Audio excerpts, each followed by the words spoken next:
Hello, welcome to the first episode of the FMG podcast. My name is Manny, and this is Anthony. he's an Arsenal fan, so you guys are probably not gonna like him, so it doesn't really matter as much. So yeah. Anyway, I'm a Man United fan, so go United. Now we Fine. have a few things on the agenda to talk about today. Now, 115 charges played against 115 players a few days ago, and I guess the financial fraud charges won again. So there's also that. Can add that to the list of charges. You can add that to the list of charges. I like that. That's actually pretty good. All right. I want to talk about Man United and how. I don't want to talk about Man United. Well, I do want to talk about Man I United. don't care about Man United. Whatever. So we're playing Brighton tomorrow morning. Brighton early, my time. I am actually a little concerned about Casemiro in midfield.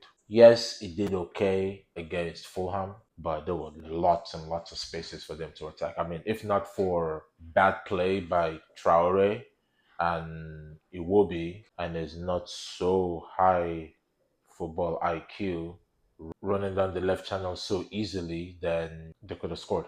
But they didn't. We won, and we were top of the league for a day. So I wish they had stopped the count after that. You need to be worried. Aren't you going to Villa Park tomorrow? I'm not worried about anybody. Oh, okay. Well, Look, this is Unai Emery talking about. He's going to come there. He's going to give you this false hope, and he's going to get humbled tomorrow. I guess we'll see. He's going to get humbled. I think Arsenal win that game comfortably too. I think it's like a 3-1 victory. We'll concede one I from don't our know. own mistake, I, but they're not beating us. I think you guys are going to either draw. Or I think I can only see one team beating us this season, and it's not Manchester City. Liverpool, It's not Liverpool either. Brighton. Actually, I see Chelsea beating us this season. That's the only team I see beating us this season. I don't know. The problem that we'll talk about this on another episode, but Chelsea is the only team I'm worried about. I think we beat everybody else. I mean, I saw the interview with Enzo Maresca talking about how even though they have 44 players 44 now players since they left, he said it's only about 20-ish trains with him, Uh-huh. and the rest of them don't even come towards the first team. So they might end up having a pretty good squad. I mean, his first match in charge of them was against Man City, so nobody's really expecting him to win. Mhm. So there's that. However, I also feel that the squad is incomplete. They lack a striker. Yeah.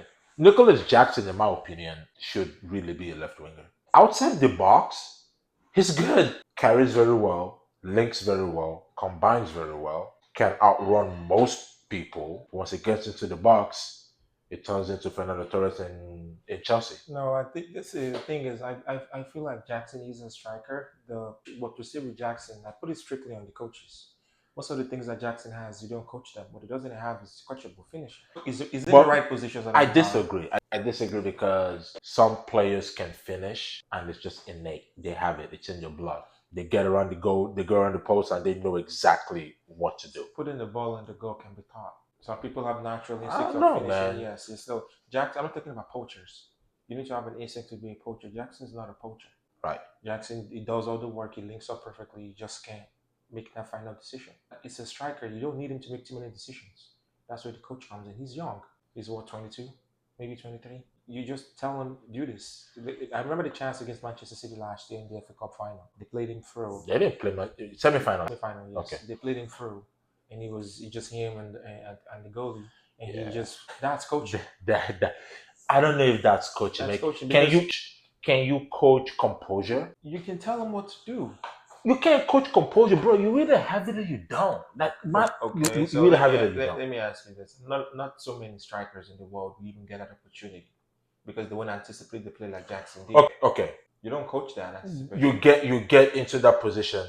Jackson or Hoyland, 1-on-1. Rasmus. Why? Did they have to teach it to him? Whatever happened to Rasmus and his former team, or whatever his coaches did, or whatever Man United coaches is doing, it's clear because there is not one Chelsea striker you can tell me that doesn't have the same problem Jackson has. They all have. Do you see what McGurry just missed on Thursday? No, I didn't know. In the Conference League? They had a Conference League. Yes, they won 2-0. Did you they play see against what the team that has the train in the stadium? The Fiveson team sounds like a medical team. But they played going in. He beat the goalie to his left. The goalie's right here, like almost Torres-esque. and they place the ball right to the goalie coming from the backside. That's a coaching problem. Like you can't tell me all your strikers have the same issue. That's I don't know. not. I disagree. But I guess we'll get more sample sizes and revisit this conversation over the next few because I don't know. I can't remember who they're playing. Let's talk about this weekend's Premier League schedule. Brighton and Man United. Who do you have? Where they play? Amex Stadium. Draw. 1-1 draw. I think United win 2-1. We can't keep a clean sheet to save our lives. 1-1. Tottenham versus Everton at Tottenham. Tottenham clean. That's a clean win. 2-0. Everton's going to relegate, in my opinion. So they're not relegating. they're going to relegate. They're not relegating. I think one of my favorite things about Premier League season is Everton escaping relegation. The celebrations are peak. It's better than I think the World Cup. relegating. We're going to have this conversation again in May. They're not getting relegated.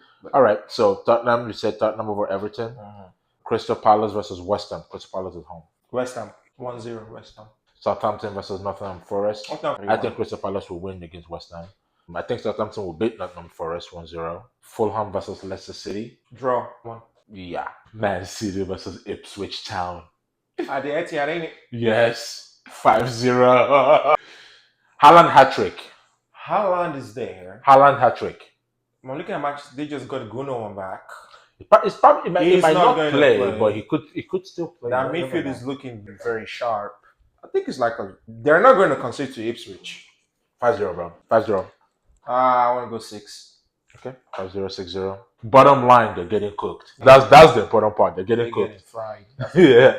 Aston Villa versus Arsenal winning that game 3-1. Aston Villa is gonna win 2-1. Bournemouth. Haters gonna do what they're gonna do. Bournemouth versus Newcastle. Oh, Bournemouth's at home. that's a great game. That's actually, a good. I think they'll. I seen Chelsea play Man City. I seen Wolves play Arsenal. Wolves look dangerous. Chelsea cannot defend. Wolves win. I think they draw. Wolves win. Liverpool Brentford. Liverpool should win. Home? Anfield? Yes. Liverpool's winning. That's clear. Okay. And that concludes the matchups for this weekend. Follow us on Instagram, Twitter, and TikTok at FNG Pod. Please don't forget to like, share, and subscribe. Thank you, guys. Thank you.